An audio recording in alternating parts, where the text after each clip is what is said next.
Hello दोस्तों, आपका स्वागत है हमारे चैनल पर। मेरा नाम है ध्रुव और आप देख रहे हैं द लर्नर्स कम्युनिटी। आज की वीडियो में हम बात करेंगे न्यू एजुकेशन पॉलिसी के सेकेंड सेमेस्टर के 2024 में होने वाले एग्जाम्स के स्टडी नोट्स के बारे में। सेकेंड सेमेस्टर के लिए ये वीडियो है, ठीक है। बुक का जो सब्जेक्ट है वो है हिंदी, जो क्या डिसिप्लिन कोर्स के अंतर्गत आता है, ठीक है, जिसका एग्जाम आपका होने जा रहा है 20 तारीख को। बुक का नाम है हिंदी कविता मध्यकाल और आधुनिक काल। आज की वीडियो में हम देखेंगे क्वेश्चन पेपर प्रीवियस ईयर का, ठीक है, उनकी एक्सप्लेनेशन और उनके आंसर्स। ठीक है, काफी ज्यादा इंपॉर्टेंट वीडियो होने वाली है। क्यों होने वाली है? बिकॉज ये जो आपका एग्जाम होने वाला है, ठीक है, ये आपका एग्जाम होने वाला है सेकेंड टाइम। ठीक है, अभी तक सेकेंड सेमेस्टर के जो एग्जाम हैं वो केवल दो ही बार कंडक्ट, मतलब एक ही बार कंडक्ट कराए गए हैं। अब आपके जो एग्जाम होने वाले हैं वो सेकेंड टाइम कंडक्ट होने जा रहे हैं। ठीक है, तो हो सकता है कि ये जो क्वेश्चन पेपर हम कवर करें, इस क्वेश्चन पेपर से रिलेटेड क्वेश्चन आपसे पूछ लिए जाए। काफी ज्यादा चांसेस है, बिकॉज सिलेबस वही है। ठीक है, क्वेश्चन पेपर के क्वेश्चंस को कभी कभार रिपीट कर दिया जाता है, कभी कभार थोड़ा सा चेंज करके सेम क्वेश्चन को पूछ लिया जाता है। तो आज की वीडियो में हम इसी बारे में बात करेंगे और देखेंगे कौन सा क्वेश्चन इंपॉर्टेंट है। चलिए वीडियो को शुरू करते हैं। और ये जो कंप्लीट पीडीएफ है ये आपको हमारे app the learners community DUSL पर देखने को मिल जाएगी। लिंक आपको डिस्क्रिप्शन बॉक्स में मिल जाएगा। ठीक है, कंप्लीट जो पीडीएफ है वो आपको ऐप पे मिल जाएंगी, फ्री ऑफ कॉस्ट अवेलेबल है। आपको जाना है, आपको प्ले स्टोर से डाउनलोड करना है, आपको जाना है उसके बाद SOL नोट्स में, ठीक है, और आपको सेमेस्टर सेकंड सेमेस्टर सिलेक्ट करना है और वहां पे आपको डायरेक्टली फ्रंट पेज पे ये सारी की सारी पीडीएफ और इस सब्जेक्ट के बाद और भी जो पीडीएफ है वो सारी अवेलेबल है, वो आपको देखने को मिल जाएगी। आप डायरेक्ट क्लिक करके पीडीएफ को रीड कर सकते हैं और अपनी एग्जामिनेशन की प्रिपरेशन कर सकते हैं। ठीक है, अब बात करें वीडियो में जो दिया गया है क्वेश्चन पेपर उसके बारे में। ठीक है, ये आपका क्वेश्चन पेपर है, ये आपका यूनिक पेपर कोड है। अगर आपके पास भी सेम यूनिक पेपर कोड है तो ये वीडियो कंप्लीटली आपके लिए है और काफी ज्यादा इंपॉर्टेंट वीडियो है। बुक का नाम है हिंदी कविता मध्यकाल और आधुनिक काल। ये प्रोग्राम के लिए है, हिंदी कोर्स के अंतर्गत, डिसिप्लिन के अंतर्गत ये पूरा का पूरा आता है सेकेंड सेमेस्टर के स्टूडेंट्स के लिए। 90 नंबर का आपका पेपर होगा, 3 घंटे आपको दिए जाएंगे। ठीक है, अब बात करते हैं क्वेश्चन पेपर में दिए गए क्वेश्चन से रिलेटेड चीजें। तो इंस्ट्रक्शंस में बताया गया है कि जितने भी क्वेश्चन दिए गए हैं वो सारे के सारे आपको कंडक्ट करने हैं। ठीक है, मतलब आपको सारे क्वेश्चंस के आंसर देने हैं, कोई भी क्वेश्चन आपको नहीं छोड़ना है। ठीक है, क्वेश्चंस में आपको अथवा के लिए ऑप्शन देखने को मिल जाता है, या तो आप ये वाला कर सकते हैं या फिर आप वो वाला कर सकते हैं। ठीक है, अथवा का ऑप्शन देखने को मिल जाता है। अब कुछ चीजों की हम बात पहले ही कर ले। ठीक है, ये देखिए, जिस प्रकार ये साप्रसंग व्याख्या दिया गया है ना, तो ये वाला, इसके चांसेस कम इंपॉर्टेंस है, बिकॉज ये चेंज हो सकता है। ठीक है, सेम कविता में से आपको कोई भी 4 या 5 पंक्तियां उठा के दे दी जा सकती है। ठीक है, तो इनको हम ज्यादा कवर अप नहीं करेंगे। ठीक है, ये आपको कंप्लीटली हमारे पीडीएफ में देखने को मिल जाएंगे। ठीक है, साप्रसंग व्याख्या हमने पूरी की पूरी अवेलेबल कराई है। ठीक है, तो आपको क्या करना है, साप्रसंग व्याख्या के लिए हमारे ऐप पर जाके इस पीडीएफ को पढ़ लेना। मेनली हम, मैं नहीं कहूंगा कि आप इसको पढ़िए, बिकॉज ये चेंज होती रहती है, तो इसमें हम कुछ नहीं कहेंगे। हम इंपॉर्टेंट जो क्वेश्चंस हैं, बुक से जो इंपॉर्टेंट क्वेश्चंस बनते हैं उनको कवर अप करेंगे। ठीक है, तो आपका जो पहला क्वेश्चन होगा वो साप्रसंग व्याख्या के लिए होगा। पहले क्वेश्चन में आपको का वाला पार्ट, ठीक है, और उसके बाद का पार्ट को भी आपको अथवा में देखने को मिल जाता है। ये वाला कर सकते हैं आप, या फिर जो हमने ऊपर बताया था कबीर वाला वो कर सकते हैं। फिर खा पार्ट को देखें पहले ही क्वेश्चन में, तो या तो आप ये वाला कर सकते हैं या फिर आप ये वाला कर सकते हैं। ठीक है, ये जितने भी दिए गए हैं अगर आपको इनको पढ़ना है तो इनकी कंप्लीट साप्रसंग व्याख्या पीडीएफ में दी गई है। ठीक है, गा वाला जो पार्ट है वो ये है, और या फिर आप ये कर सकते हैं। ठीक है, मेनली हम इन चीजों पे कम फोकस करके, मेनली हम फोकस करेंगे क्वेश्चन और आंसर पे, जो कि सबसे ज्यादा पूछे जाते हैं। ठीक है, और क्वेश्चन आंसर्स में चेंजेस के चांसेस कम होते हैं। ठीक है, तो आप कंप्लीट पीडीएफ देख सकते हैं, वीडियो को पॉज करके आप चाहे तो इसको पढ़ सकते हैं। अब हम बात करते हैं क्वेश्चन आंसर्स की। पहला क्वेश्चन आता है आपका, मतलब क्वेश्चन नंबर 2, कबीर की भाषा पर प्रकाश डालिए। ठीक है, आपकी बुक कविता से रिलेटेड है, तो कबीर के बारे में, कविता से रिलेटेड क्वेश्चन पूछे जा सकते हैं। ठीक है, तो आपको कबीर का जो क्वेश्चन है उसको अच्छे से कवर अप करना है। ठीक है, कबीर के बारे में जो बेसिक डिटेल्स है, उनकी भाषा के बारे में, उनके जो उन्होंने रचनाएं करी हैं उन रचनाओं के बारे में आपको अच्छे से जानकारी होनी चाहिए। ठीक है, क्वेश्चन नंबर 2 का या तो ये वाला करना है आपको, या फिर तुलसी की भक्ति भावना की विवेचना करिए। ठीक है, तुलसीदास की जो भक्ति भावना थी उसकी आपको विवेचना करनी है। चलिए इस क्वेश्चन के आंसर्स को हम चेकआउट करते हैं। सबसे पहले कबीर वाले क्वेश्चन को देखते हैं कि कबीर की भाषा पर प्रकाश डालिए। कबीर 15वीं शताब्दी के महान संत और कवि अपनी रचना में सरल, सहज और प्रभावशाली भाषा का प्रयोग करते थे। कबीर जो थे वो 15वीं शताब्दी के, आप कह सकते हैं कि महान संत और कवियों में से एक थे, जिन्होंने अपनी रचनाओं में सरल और सहज और प्रभावशाली भाषा का क्या करा है, प्रयोग करा है।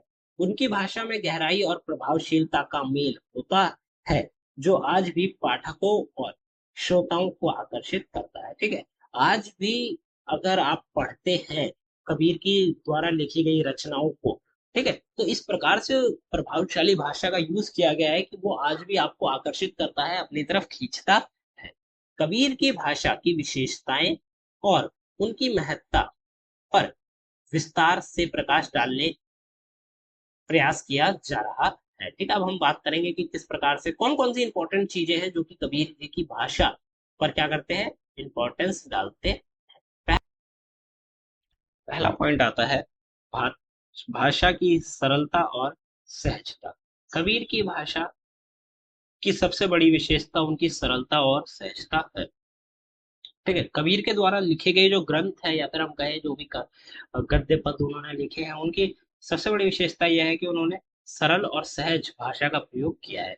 उन्होंने अपनी रचना में ऐसी भाषा का प्रयोग किया है कि सामान्य जनता द्वारा आसानी से समझा जा सके। ठीक है, कबीर जी ने ऐसी भाषा का प्रयोग किया है कि सामान्य जनता वो उस लिखी हुई चीज को आसानी से समझ सके। उनके दोहे और पद सुनकर ही लोग उनकी गहन विचारधारा को समझ सकते हैं। ठीक है, ऐसा नहीं है कि केवल पढ़ने से ही लोग उनकी विचारधारा को समझेंगे। लोग उनके द्वारा बनाए गए, लिखे गए दोहे और पद को सुनकर भी उनकी जो गहन विचारधारा है उसको समझ सकते हैं। कबीर ने संस्कृत और फारसी जैसी उच्च भाषा के बजाय स्थानीय बोलियों का प्रयोग किया, जिससे उनकी रचनाएं आम जनमानस के बीच अधिक लोकप्रिय हुई।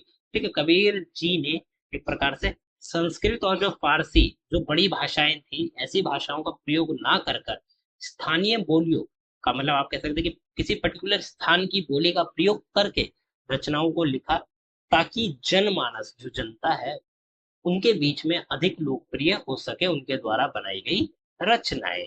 ठीक है, सेकंड पॉइंट देखें, मिश्रित भाषा का प्रयोग। कबीर की भाषा को शुद्ध ककड़ी कहा जाता था, जिसमें हिंदी, अवधी, ब्रज, राजस्थानी और पंजाबी जैसी विभिन्न भाषाओं का मिश्रण होता था। ठीक है, जो शुद्ध ककड़ी आप कह सकते हैं, कबीर जी के द्वारा यूज की गई भाषा को कहा जाता है।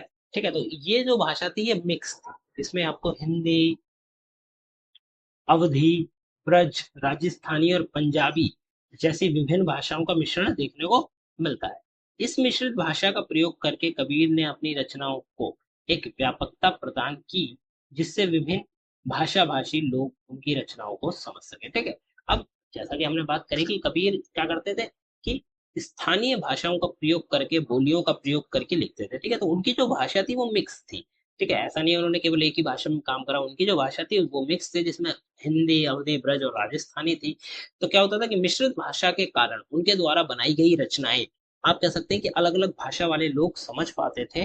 ठीक है, जो कि आप कह सकते हैं कि हिंदी को समझते थे वो लोग समझ लेते थे, जो उनको अवधी ब्रज आती थी वो समझ लेते थे, जो राजस्थानी पंजाबी भाषा के जानकार थे वो कबीर के जी के द्वारा लिखी गई चीजों को समझ लेते थे। ठीक है, इस भाषा में उनकी सोच और समाज के प्रति उनके दृष्टिकोण की झलक मिलती थी। ठीक है, जो शुद्ध ककड़ी भाषा थी, उसके भाषा के अंतर्गत कबीर जी की, आप कह सकते हैं कि जो उनकी एक प्रकार से क्या कहें कि दृष्टिकोण क्या था। ठीक है, समाज में उनकी सोच और समाज के प्रति उनका दृष्टिकोण क्या था, सॉरी, भाषा में जो उनकी सोच थी और समाज के प्रति उनके जो दृष्टिकोण था, ये देखने को मिलता था। तीसरा पॉइंट आता है अलंकार का प्रयोग। मतलब कबीर जी ने अपनी जो रचनाएं हैं उनमें अलंकार का काफी हद तक अच्छा खासा प्रयोग किया है।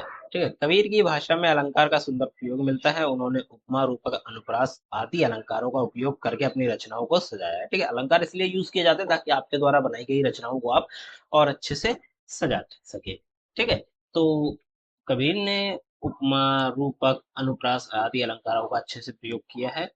उनके दोहों में शब्दों की योजना और ध्वनि की लयात्मकता का प्रभाव स्पष्ट रूप से दिखाई देता है। ठीक है, मतलब कि लय आपको देखने को मिल जाती है कि एक शब्द आगे वाले पीछे वाले शब्द से कहीं ना कहीं लय बना के चलता है। उदाहरण के लिए साधु ऐसा चाहिए जैसा सूप सुभाए में अनुप्रास अलंकार का सुंदर प्रयोग किया गया है। पॉइंट नंबर 4 आता है प्रतीकों और रूपकों का प्रयोग। ठीक है, कबीर की भाषा में प्रतीक और रूपकों का प्रयोग मिलता है।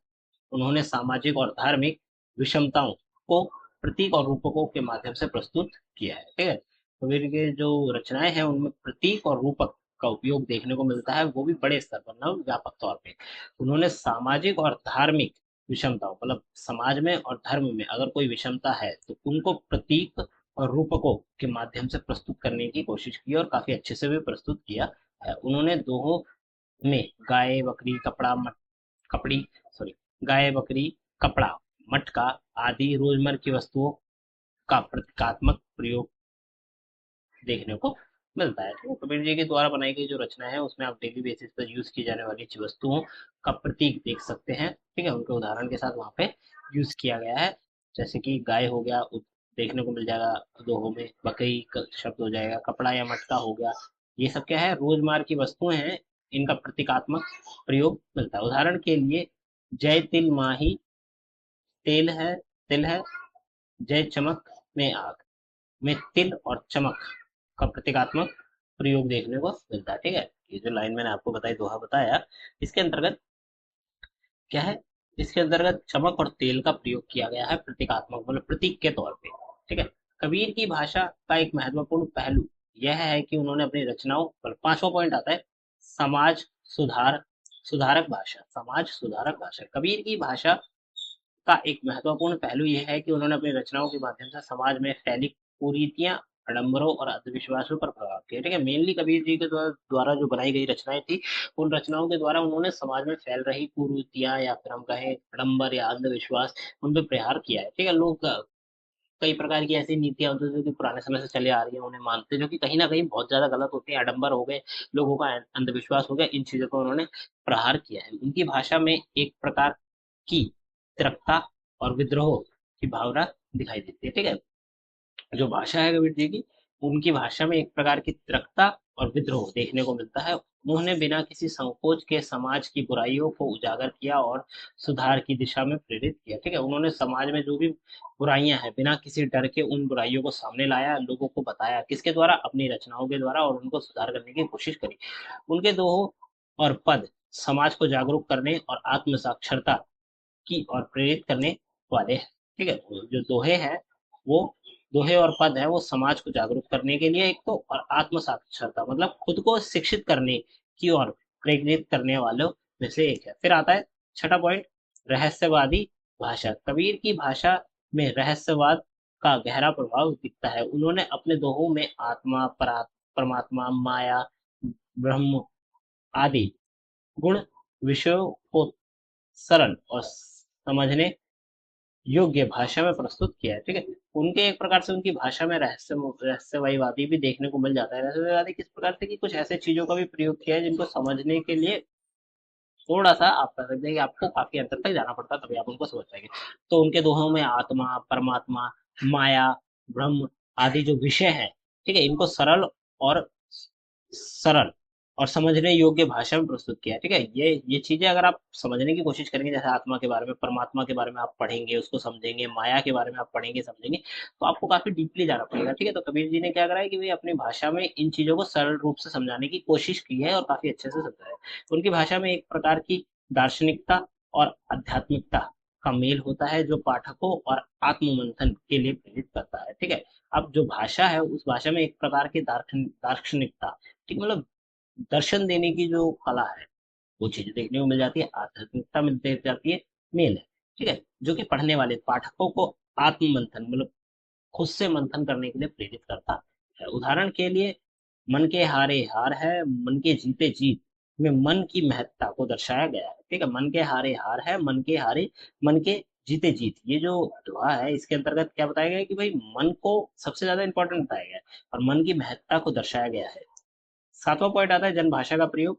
कबीर ने जनभाषा का प्रयोग करके अपनी रचनाओं को साधारण जन साधारण के बीच लोकप्रिय बनाया। ठीक है, साधारण भाषा का प्रयोग करके जनता के बीच में अपनी जो रचनाएं हैं उनको ज्यादा से ज्यादा फैलाया। ठीक है, अगर वही वो जो कबीर जी हैं वो भाषा का प्रयोग, ऐसी भाषा का प्रयोग करते जो कि जनमानस के लोग नहीं समझ पाते, तो शायद उनकी जो बनाई गई रचनाएं हैं वो इतनी फेमस नहीं होती जो कि आज है, क्योंकि उन्होंने जनसाधारण भाषा का प्रयोग किया है, जनभाषा का प्रयोग किया है और जनसाधारण ने उस चीज को अच्छे से समझा है।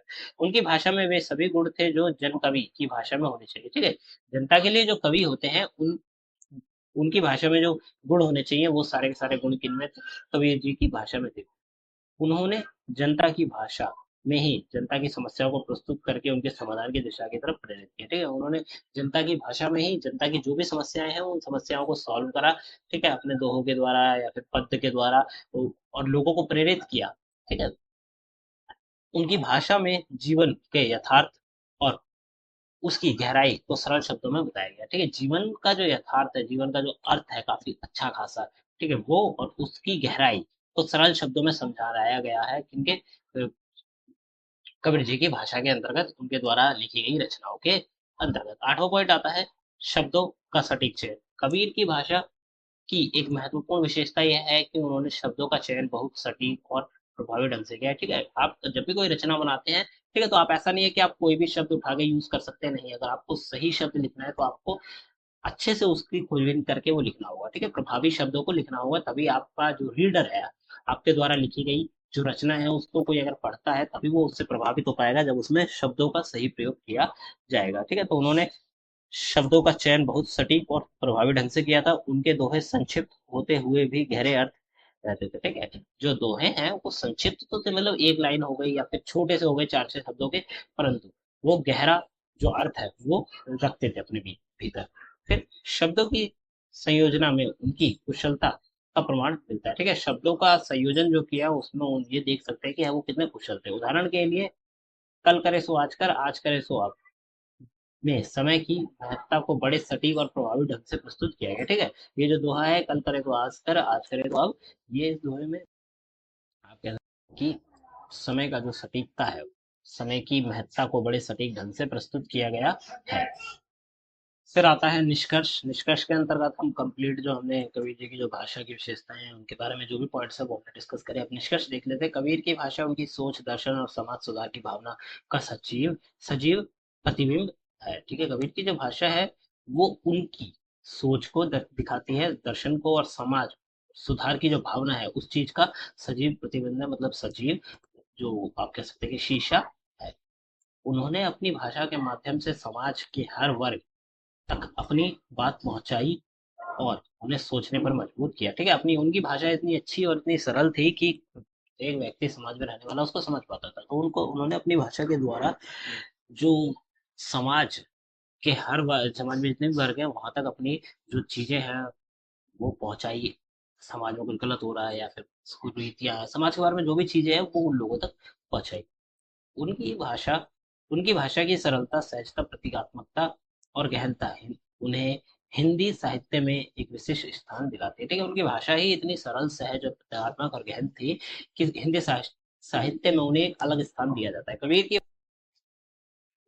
कबीर की भाषा का अध्ययन हमें न केवल उनकी रचनाओं की गहराइयों को समझने में मदद करता है, बल्कि समाज के प्रति उनके दृष्टिकोण और सुधारवादी विचारों को भी समझने में सहायक होता है। ठीक है, कबीर जी के द्वारा जो भाषा का प्रयोग किया गया था, जो उनकी भाषा है वो केवल हमें उनकी रचनाओं को समझने में मदद नहीं करता कि मतलब कबीर जी ने जो रचनाएं बनाई है केवल हम उन्हीं को नहीं समझते, परंतु उस भाषा के माध्यम से हम समाज के प्रति उनके दृष्टिकोण और सुधारवादी विचारों को भी अच्छे से समझ पाते हैं, जिससे हमें पता चलता है कि वो किस प्रकार के विचार रखते थे समाज के अंतर्गत। अगला क्वेश्चन आता है, क्वेश्चन नंबर 1 का अथवा वाला जो पार्ट है उसमें पूछा गया है, तुलसी की भक्ति भावना की विवेचना कीजिए। काफी ज्यादा इंपॉर्टेंट चीज है। ठीक है, क्योंकि हम इस बुक में मेनली कवियों के बारे में बात कर रहे हैं, तो तुलसीदास के बारे में भी इंपॉर्टेंट क्वेश्चन पूछे जा सकते हैं। ठीक है, ऐसा नहीं है कि डायरेक्टली कवि, परंतु जिन्होंने भी कवि की या कविता के क्षेत्र में अपना योगदान दिया है, ठीक है, उनके लिए इस चैप्टर या फिर इस बुक में इंपॉर्टेंट क्वेश्चन पूछे गए हैं। तो हम कवि जी के जो तुलसी हैं, तुलसीदास, उनकी भक्ति भावना के बारे में विवेचना करेंगे, मतलब भक्ति भावना के बारे में उनकी क्या वो थी। ठीक है, उनकी भक्ति भावना किस प्रकार की थी। आंसर को देखते हैं फटाफट। तुलसीदास की भक्ति भावना की विवेचना। तुलसीदास हिंदी साहित्य में प्रमुख कवियों में से एक हैं जिन्होंने अपनी भक्ति भावना और काव्य रचनाओं के माध्यम से अद्वितीय योगदान दिया है। ठीक है, हिंदी की अगर आप पढ़ाई करेंगे, ठीक है, हिंदी साहित्य की पढ़ाई करेंगे तो आप देखेंगे कि तुलसीदास द्वारा लिखी गई जो रचनाएं हैं काफी ज्यादा इंपॉर्टेंट है हिंदी साहित्य के लिए। ठीक है, और भक्ति भावना और काव्य रचनाओं ने अद्वितीय योगदान दिया है। अद्वितीय से क्या तात्पर्य कि मतलब उनके जैसा योगदान किसी अन्य व्यक्ति ने नहीं दिया है।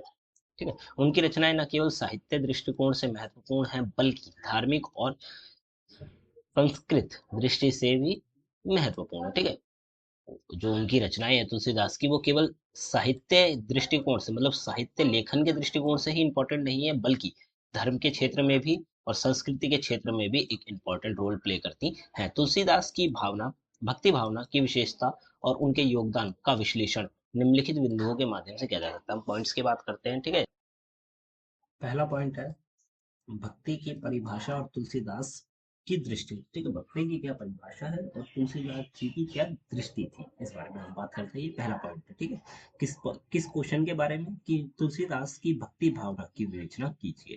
तो मैं तुलसीदास के द्वारा जो भक्ति भावना उसकी विवेचना कर रही थी।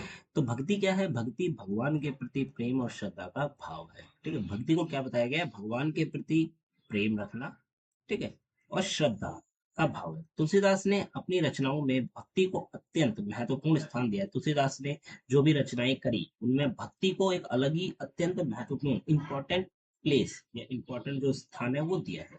उनके लिए भक्ति केवल धार्मिक अनुष्ठान नहीं है बल्कि आत्मा की गहन अनुभूति और भगवान के प्रति संपूर्ण समर्पण का मार्ग है। ठीक है, जो तुलसीदास के लिए भक्ति केवल धार्मिक अनुष्ठान नहीं, मतलब कि आप धर्म का अनुष्ठान कर रहे हैं या फिर धर्म से रिलेटेड पूजा पाठ कर रहे हैं, इस प्रकार की चीजें नहीं है, बल्कि इससे ज्यादा है। क्या है?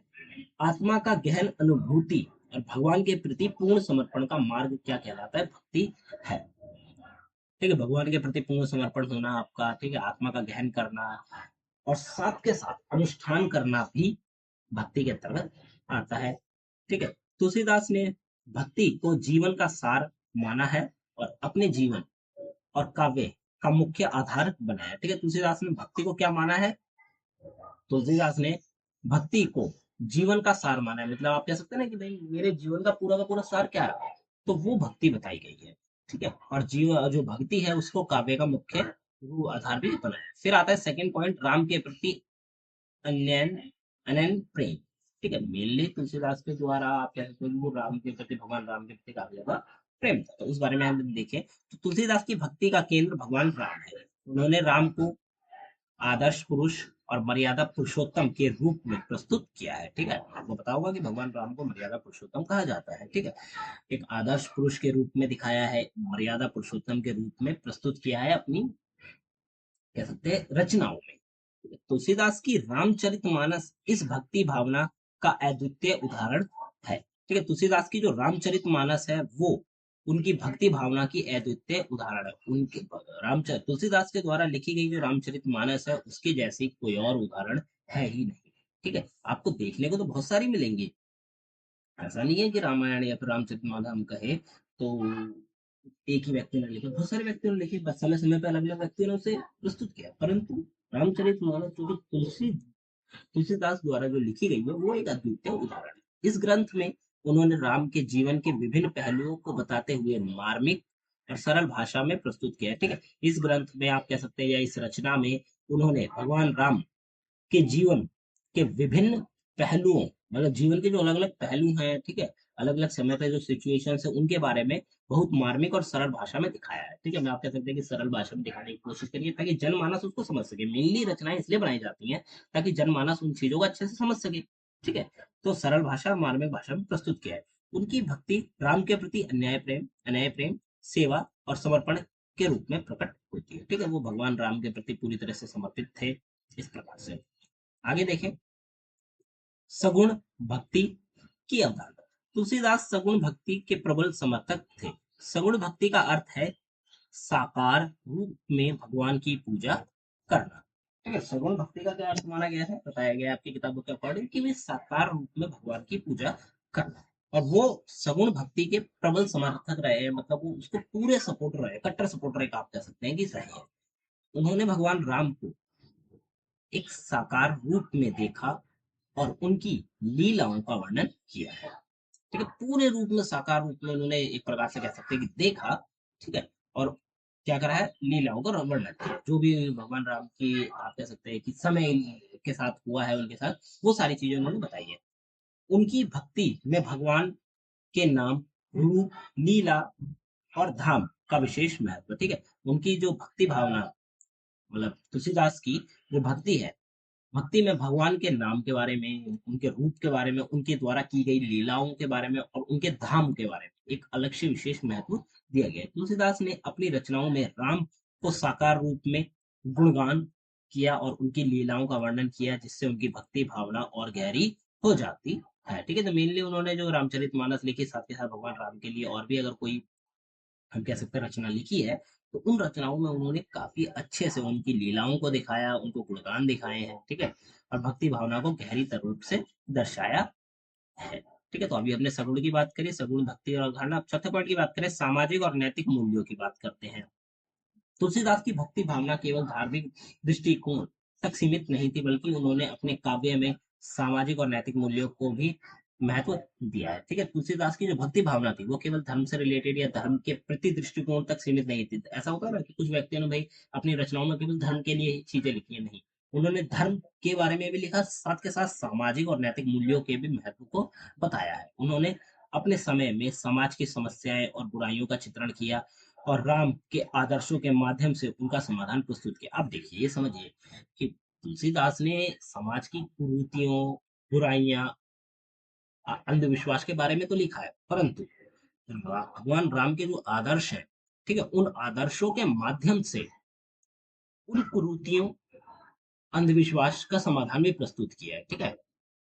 प्रस्तुत किस प्रकार किया है कि भगवान राम के जो आदर्श थे, उन आदर्शों के माध्यम से उस चीज को सॉल्व किस प्रकार किया जा सकता है, ये बताया है। तुलसीदास ने सत्य, प्रेम, धर्म और करुणा के मूल्य स्थापित किए और इन मूल्यों को अपने गहन अपने काव्य के माध्यम से जन जन तक पहुंचाया, ठीक है। तुलसीदास ने सत्य हो गया, धर्म हो गया, प्रेम हो गया या करुणा के मूल्यों को स्थापित किया, ठीक है। इन मूल्यों को, जो नाम बताया मैंने आपको, सत्य हो गया, धर्म हो गया, प्रेम हो गया, करुणा हो गया, इन मूल्यों को दिखाया है, ठीक है, अपने काव्यों के अंतर्गत, ताकि जन जन तक ये पहुंच सके। पांचवा आता है संत और भक्त के रूप में तुलसीदास। तुलसीदास ने अपने जीवन को एक संत और भक्त के रूप में जिया है, ठीक है। तुलसीदास ने अपना जो उनका जो जीवन था, एक संत के रूप में दिया और एक भक्त के रूप में उन्होंने अपने जीवन को पूरी तरह से जिया है। उनकी रचनाओं में उनके व्यक्तिगत अनुभव और भक्ति की झलक मिलती है, ठीक है। उनका अपना क्या अनुभव रहा था, ये भी आप उनकी रचनाओं में देख सकते हैं। साथ के साथ भक्ति, भगवान के प्रति या फिर किसी भी पर्टिकुलर चीज के प्रति उनकी जो भक्ति थी, वो देखने को मिलती है।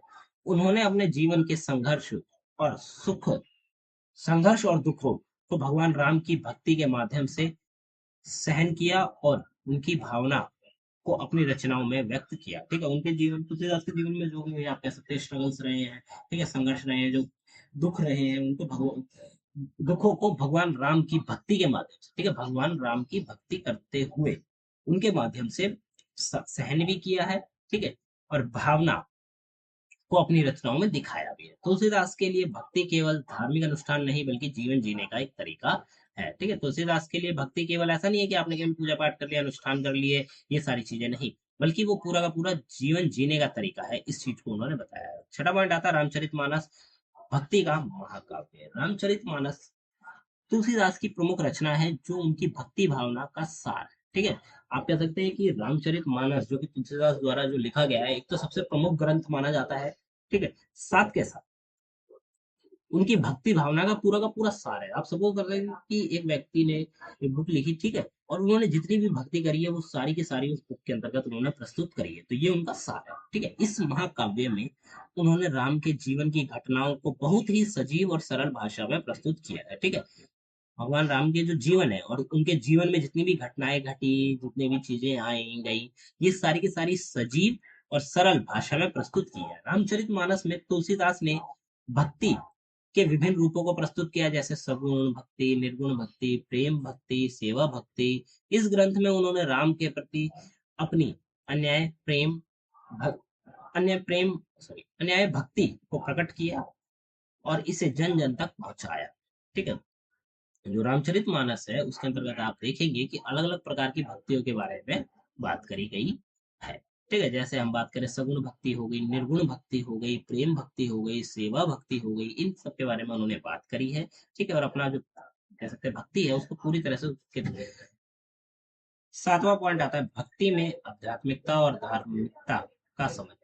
ठीक है। भक्ति के अंतर्गत आपको आध्यात्मिकता भी देखने को मिलेगी, धार्मिकता भी देखने को मिलेगी। अब बात करें तुलसीदास की भक्ति भावना में आध्यात्मिकता और धार्मिकता का एडवोकेट समझ में देखने को मिलता है। ठीक है। मतलब अध्यात्मक से भी रिलेटेड चीजें हैं और साथ में साथ धर्म से रिलेटेड भी चीजें देखने को मिलती है, और इन दोनों का अच्छा खासा कॉम्बिनेशन देखने को मिलता है।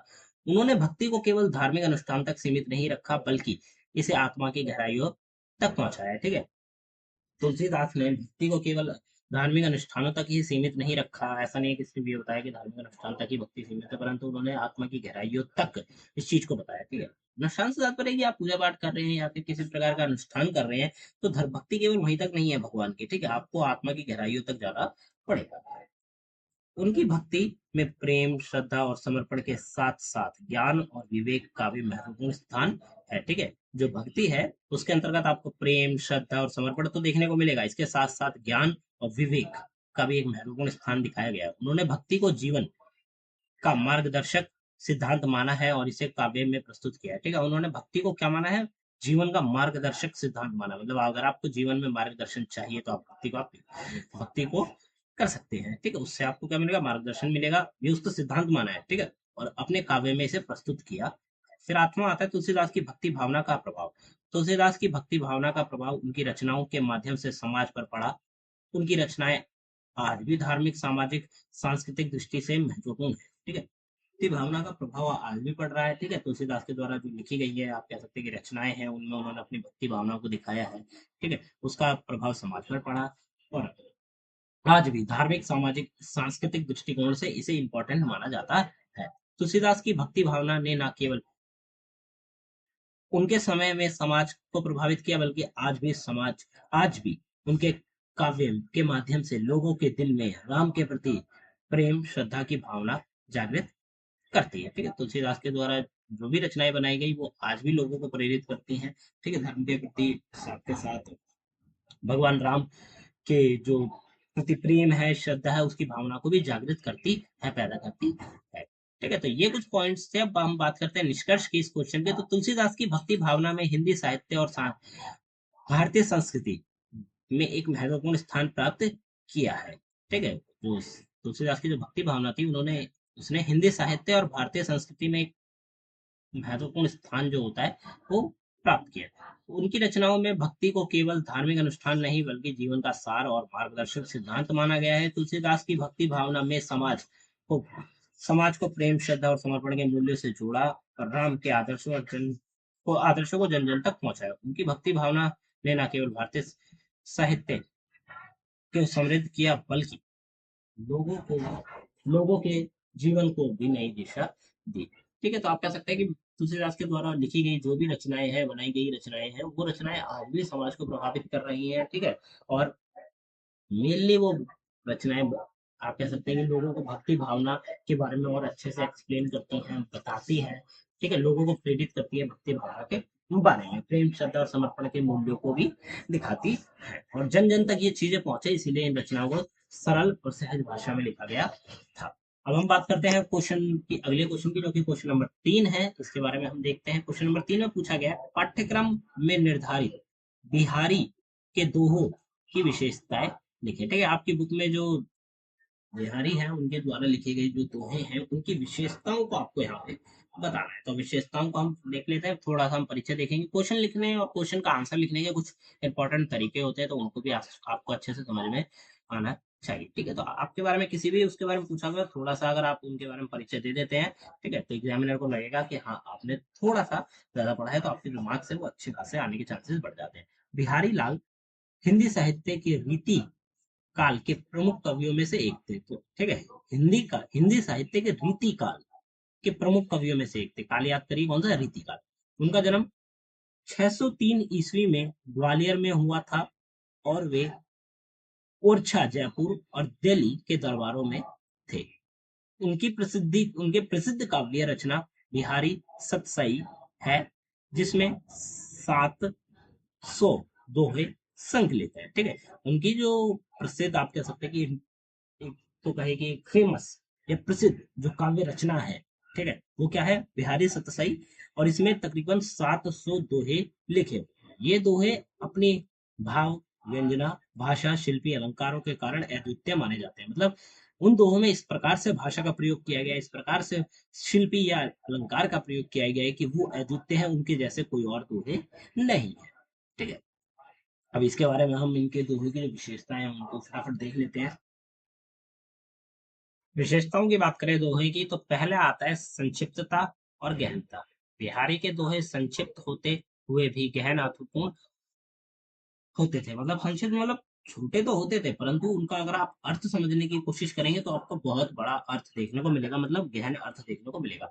उनके दोहों में केवल दो पंक्तियां में एक पूरा विचार, घटना या भावना व्यक्त की जाती है। ठीक है, जो उनके दोहे हैं उनमें केवल दो लाइन्स या दो पंक्तियों में पूरा का पूरा विचार, कोई घटना या फिर कोई भावना व्यक्त की जा सकती है, की जाती है। ठीक है, यह उनकी सबसे महत्वपूर्ण विशेषता है, जिसमें वे अल्प शब्दों में व्यापक अर्थ व्यक्त करने की कला को दिखा दर्शाते हैं। ठीक है, मतलब आप कह सकते हैं कि दो लाइनों में, केवल दो लाइनों में वो किसी भी भावना को, विचार को या घटना को पूरी तरह से व्यक्त कर सकते हैं। ऐसी उनके दोहों में आप कह सकते हैं कि विशेषता है उनकी। ठीक है, शब्दों के चयन की बात करें तो बिहारी के दोहों में शब्दों का चयन सटीक और मर्मस्पष्ट होता था। मतलब शब्दों का चयन सटीक होता था, मतलब एक सही पोजीशन पे सही शब्द का प्रयोग किया जाना काफी ज्यादा इंपॉर्टेंट है। ठीक है, हो सकता है कि आपने कोई गलत शब्द यूज किया, उसकी वजह से मीनिंग ही टोटली बदल जाए। ठीक है, तो शब्दों का सटीक प्रयोग किया गया है। प्रत्येक शब्द को इस प्रकार चुना गया है कि वह अपने आप में संपूर्ण अर्थ व्यक्त करता है और दोहे के समरूपता में योगदान देता है। ठीक है, ऐसे शब्दों को यूज किया गया है जिसका अपना भी खुद एक व्यापक अर्थ है, परंतु वो दोहे के साथ मिलकर अपना एक अलग ही योगदान देता है। ठीक है, श्रृंगार रस की प्रधानता, उन्होंने रस भी काफी अच्छा खासा प्रयोग किया है। बिहारी के दोहे में श्रृंगार रस की प्रधानता है। ठीक है, श्रृंगार रस को काफी ज्यादा यूज किया गया है उनके रचनाओं में, दोहों में, जिसमें संयोग और वियोग दोनों पक्षों का सूक्ष्म वर्णन किया गया है। ठीक है, संयोग का और वियोग का जो दोनों पक्ष है उनका सूक्ष्म वर्णन, मतलब वर्णन काफी कम किया गया, सूक्ष्म मतलब छोटे स्तर पर। ठीक है, उनके दोहों में नायक नायिका के प्रेम, उनके हाव भाव और उनके बीच के संवादों का बहुत ही सुंदर चित्रण किया गया है। ठीक है, उनके जो दोहे हैं उसके अंतर्गत आप नायक या नायिका, उनके बीच में जो प्रेम है, उनके हाव भाव है, इनके बीच में जो संवाद हो रहा है, ये भी काफी सुंदर चित्रण किया गया है, काफी अच्छे से उस चीज को दर्शाया गया है। ठीक है, चौथे पॉइंट की या फिर हम चौथी विशेषता की बात करें, वो आता है अलंकार योजन, अलंकार योजना। बिहारी के दोहों में अलंकार का बहुत ही कुशल प्रयोग किया गया है। ठीक है, बिहारी लाल के जो अलंकार है, मतलब सॉरी, उनके जो दोहे हैं उनमें अलंकारों का एक अच्छा खासा कुशल प्रयोग किया गया है। अनुप्रास, उपमा, उपमा, रूपक, श्लेष आदि अलंकारों का समुचित उपयोग उनके दोहों में, दोहों को और भी आकर्षक बनाता है। ठीक है, अलंकार का प्रयोग दोहों को सजाने के लिए किया जाता है। ठीक है, तो उन्होंने दोहों को सजाने के लिए किया, तो वो उन दोहों को और ज्यादा आकर्षक भी बनाते हैं। उनके दोहों में शब्दों को संगीतमकता और ध्वनि का भी विशेष ध्यान रखा गया है। ठीक है, मतलब दोहों को इस प्रकार से लिखा गया है कि आप उसको संगीत की तरह भी गा सकते हैं। ठीक है, और ध्वनि का भी विशेष ध्यान दिया गया है। छंद योजन की बात करें, देखिए हम यहाँ पे उनके विशेषताओं की बात कर रहे हैं दोहों की, तो दोहों के लिखने के लिए जो भी चीजें इंपॉर्टेंट हैं, जिन भी चीजों का प्रयोग किया गया है, वो सारी उनकी विशेषताएं हो जाती है। ठीक है, पहले में हमने बात करी भाई, संक्षिप्त होते थे, छोटे होते थे, एक सटीक शब्दों का यूज किया गया, श्रृंगार रस हो गया, अलंकार हो गया, छंद हो गए। ठीक है, भावपूर्णता, ये सारी चीजें उनके दोहों को क्या बनाती है, और ज्यादा आकर्षक और इम्पोर्टेंट बनाती है। अब बात करें छंद योजना की, तो बिहारी के दोहों, दोहे छंद योजना में भी उत्कृष्ट है। उनके दोहों में वार्णिक छंद का प्रयोग प्रमुखता से किया गया है। ठीक है, वार्णिक छंद का जो प्रयोग है वो काफी प्रमुखता, इंपॉर्टेंट रोल प्ले किया गया है। ठीक है, साथ के साथ जो उनकी काव्य कला का महत्वपूर्ण पहलू भी है। ठीक है, छंद योजना आप कह सकते हैं कि उनके काव्य कला का एक महत्वपूर्ण पहलू भी है। ठीक है, और कौन से छंद का, वार्णिक छंद का ज्यादा से ज्यादा प्रयोग किया गया है। छंदों का सही और सटीक प्रयोग उनके को दोहों को पाठकों के लिए और भी मनमोहक बनाता है। ठीक है, उनके जो छंद यूज किए गए हैं वो रीडर्स को और ज्यादा मनमोहक करता है पढ़ने के लिए। ठीक है, छंद के बाद अगर हम बात करें छठे पॉइंट की, तो भाव प्रवणता। बिहारी के दोहों में भाव प्रवणता कूट कूट कर भरी गई है। उनके दोहे पाठकों की भावनाओं को गहरे समुद्र में डुबा जाते हैं। ठीक है, मतलब ऐसा होता है कि पाठक जो कि पढ़ रहा है, उनके दोहे उनकी भावनाओं को काफी ज्यादा आप कह सकते हैं कि एक प्रकार से कहते हैं ना कि हमने उसकी भावना को छू लिया।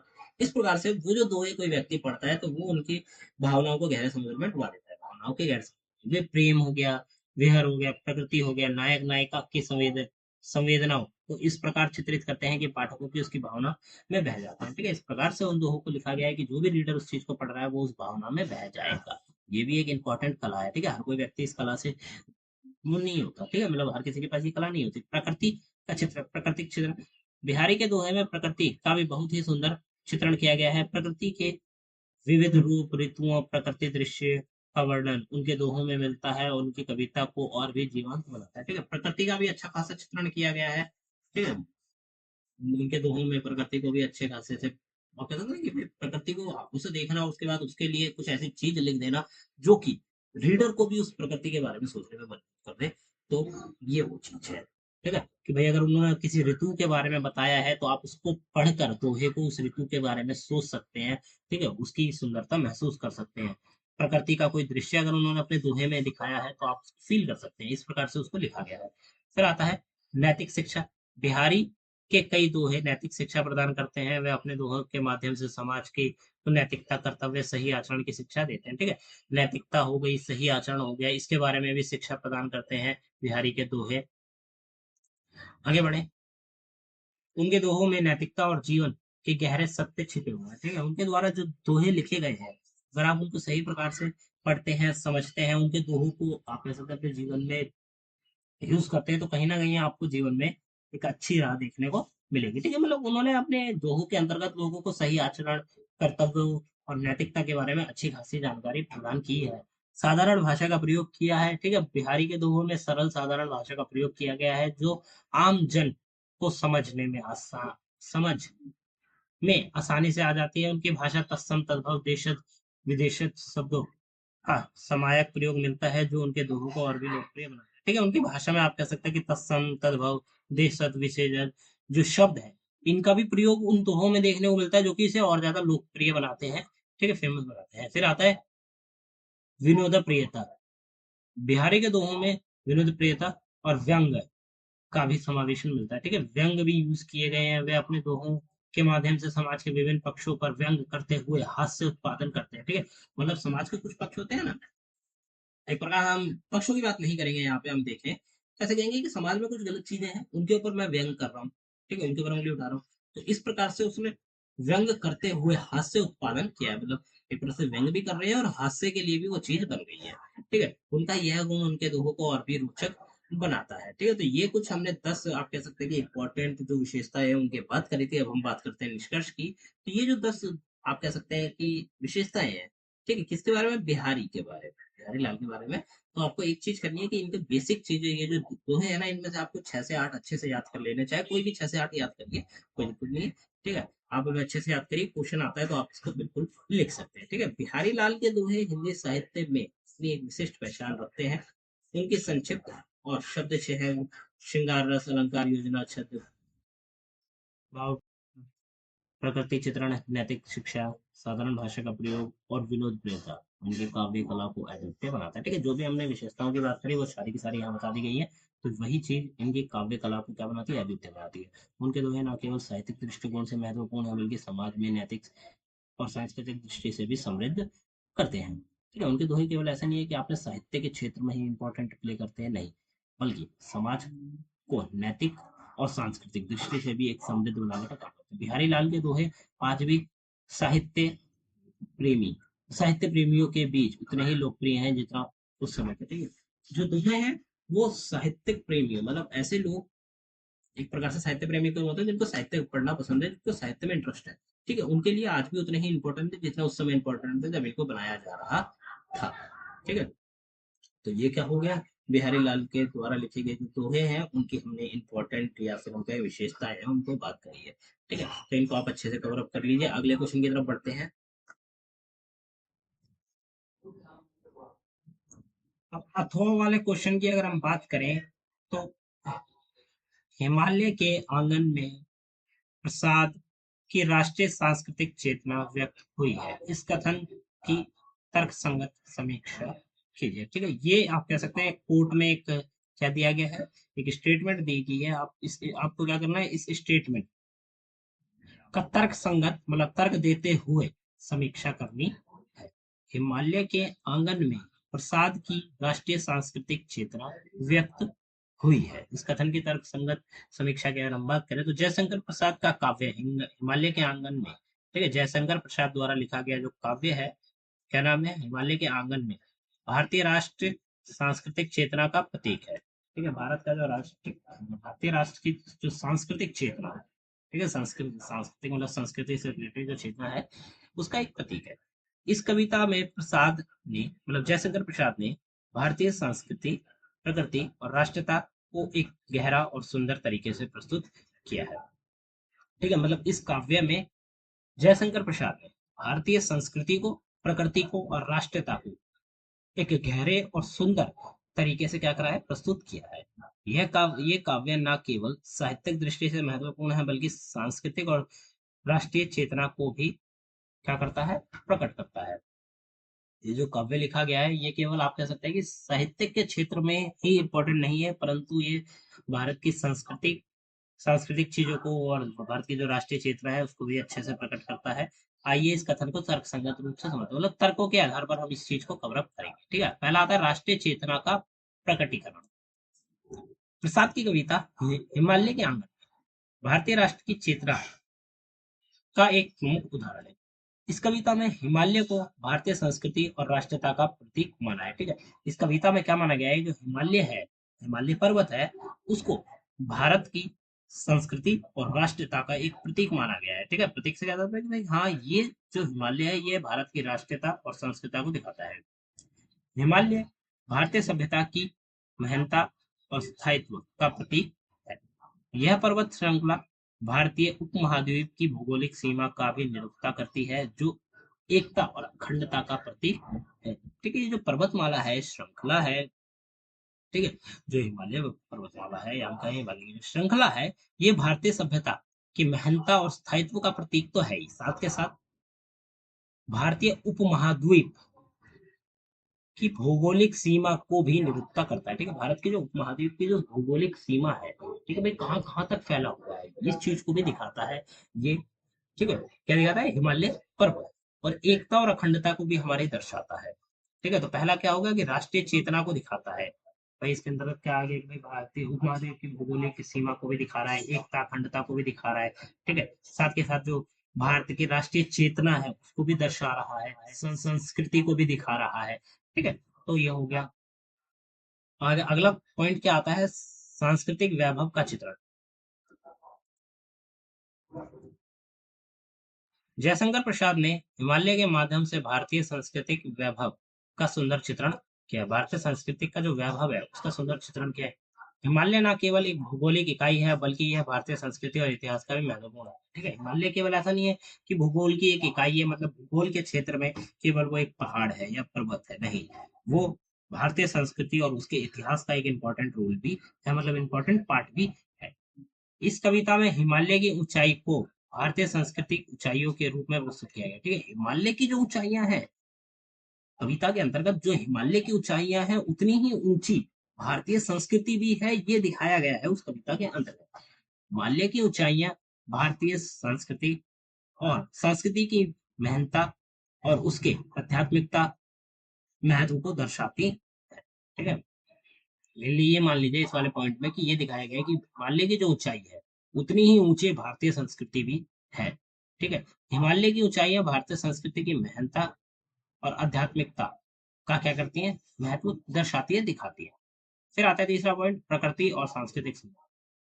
जयशंकर प्रसाद ने प्रकृति और संस्कृति के बीच गहरा संबंध को इस कविता में क्या करा है, व्यक्त किया है। प्रकृति को और संस्कृति को एक दूसरे से कितना अच्छा संबंध है, कितना गहरा संबंध है, ये दिखाया है। हिमालय की प्रकृति सुंदरता, उसकी विशालता भारतीय संस्कृति की समृद्धि और उसकी विविधता को दर्शाता है। ठीक है, हिमालय की जो प्रकृति है और उसकी सुंदरता, प्राकृतिक सुंदरता, और उसकी विशालता। भाई जितना विशाल हिमालय पर्वत हो गया या जितना उसकी प्राकृतिक सुंदरता हो गई, उतनी ही भारतीय संस्कृति की समृद्धता और उसकी विविधता है। ठीक है, भारतीय संस्कृति में भी बहुत सारी विविधता है, ऐसा नहीं है भारतीय संस्कृति केवल एक है। भारतीय संस्कृति में आपको अलग अलग चीजें देखने को मिल जाती है, और कितनी समृद्ध है ये भी देखने को मिल जाता है। उसी प्रकार कितना बड़ा पर्वत है, ठीक है, और कितना सुंदर है, यही चीज को आप कह सकते हैं कंबाइन करके दिखाया गया है। हिमालय के आंगन में बसने वाले विभिन्न जीव जंतुओं और वनस्पतियां भारतीय जीवन की विविधता और उसकी जटिलता का प्रतिबिंब करती हैं। ठीक है, जिस प्रकार हिमालय के आंगन में अलग अलग प्रकार के जीव जंतु और वनस्पतियां है, उसी प्रकार भारत की जो संस्कृति है, भारतीय जीवन की जो विविधता है और जटिलता है, उसका प्रतिबिंब है। ठीक है, जिस प्रकार अलग अलग जंतु एक साथ रह रहे हैं हिमालय की गोद में, हिमालय के आंगन में, उसी प्रकार भारत के अंतर्गत भी अलग अलग जीवन और विविधता एक साथ रह रहे हैं। चौथा पॉइंट आता है राष्ट्रीयता, राष्ट्रीय एकता और अखंडता। इस कविता में राष्ट्रीय एकता और अखंडता का भी संदेश दिया गया है। हिमालय भारतीय उपमहाद्वीप की सुरक्षा और स्थायित्व का प्रतीक है। ठीक है, हिमालय क्या है, भारत का जो उपमहाद्वीप है उसकी सुरक्षा और स्थायित्व का प्रतीक है। यह पर्वत श्रृंखला भारतीय लोगों की अखंडता और उनकी सहिष्णुता का प्रतीक है। हिमालय पर्वत ही आप कह सकते हैं कि इम्पोर्टेंट रोल प्ले कर रहा है। ठीक है, कविता के अंतर्गत हिमालय पर्वत को दिखाया गया है और उसके आधार पर चीजों को भारत के अंतर्गत बताया गया है। तो क्या बताया गया है कि भाई कविता के अंतर्गत एकता और अखंडता को संदेश दिया गया है। किस प्रकार दिया गया है? हिमालय पर्वत एक तो सुरक्षा और स्थायित्व का प्रतीक है भारत के अंतर्गत। ठीक है, भारत के जो उपमहाद्वीप है उसकी रक्षा कर रहा है हिमालय पर्वत। ठीक है, साथ के साथ यह पर्वत श्रृंखला भारतीय लोगों की अखंडता और उनकी सहिष्णुता का भी प्रतीक है। अखंड है भारतीय लोग, ठीक है, और उनके बीच में सहिष्णुता है, ये देखने को मिलती है। जयशंकर प्रसाद ने हिमालय के माध्यम से यह संदेश दिया है कि भारतीय लोग अपनी एकता और अखंडता को हमेशा बनाए रखे। ठीक है, क्या दिखाया गया है कि भाई जिस प्रकार हिमालय पर्वत हमेशा से है, उसी प्रकार आपको अपनी अखंडता और एकता को बनाए रखना है। पांचवा आता है आध्यात्मिकता और दार्शनिक दृष्टिकोण। पांचवा पॉइंट आता है आध्यात्मिकता और दार्शनिक दृष्टिकोण। जयशंकर प्रसाद की इस कविता में आध्यात्मिकता और दार्शनिक दृष्टिकोण भी दिखाया गया है। हिमालय को भारतीय आध्यात्मिकता का केंद्र माना गया है। ठीक है, मतलब आध्यात्मिक ज्ञान का जो केंद्र है, आध्यात्मिक नॉलेज का जो केंद्र है, वो भारत माना गया है। ठीक है, हिमालय को भारतीय आध्यात्मिकता का केंद्र माना गया है। ठीक है, भारत के अंतर्गत हिमालय को देखें तो वो आध्यात्मिकता का केंद्र है, ये दिखाया गया है कविता के अंतर्गत। यहाँ पर स्थित विभिन्न धर्म स्थल मठ भारतीय आध्यात्मिकता और दार्शनिक दृष्टिकोणों का प्रतीक है। ठीक है, एक प्रकार से आप ये कह सकते हैं कि काफी सारे जो धार्मिक स्थल हो गए, मठ हो गए, ठीक है, वो कहीं ना कहीं कहाँ से जुड़े हुए हैं, हिमालय पर्वत से जुड़े हुए हैं। ठीक है, बेसिकली हम कहें तो जुड़े तो हुए ही हैं। ठीक है, आप समतल स्थानों पे भी आपको देखने को मिल जाते हैं, और उसके साथ साथ पहाड़ों पे भी ऐसे आपको मठ देखने को मिल जाते हैं। ठीक है, तो यही दृष्टिकोण दिखाया गया है। जयशंकर प्रसाद ने हिमालय के माध्यम से भारतीय आध्यात्मिक और उसके महत्व को भी प्रस्तुत किया है। ठीक है, भारत का जो आध्यात्मिक है उसको भी प्रस्तुत किया है हिमालय का उदाहरण लेते। छठा आता है भारतीय स्वाभिमान और गौरव। जयशंकर प्रसाद की कविता हिमालय के आंगन में भारतीय स्वाभिमान और गौरव का प्रतीक है। जो जयशंकर की प्रसाद की जो कविता है हिमालय के आंगन में भारतीय स्वाभिमान और गौरव का प्रतीक उस कविता के अंतर्गत देखने को मिलता है। हिमालय की ऊंचाई भारतीय गौरव और स्वाभिमान को दर्शाती है। जितना ऊंचा हिमालय है उतना ही ऊंचा भारत का गौरव है, उसका स्वाभिमान है, ये उस कविता में दिखाया गया है।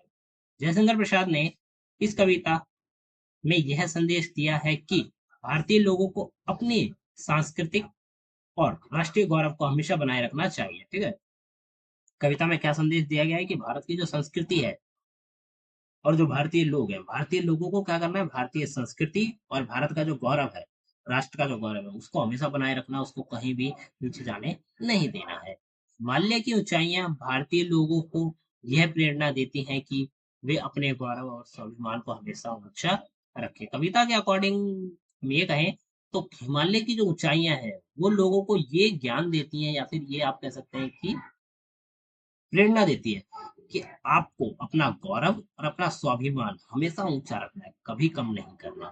ठीक है, ये चीज बताई गई है।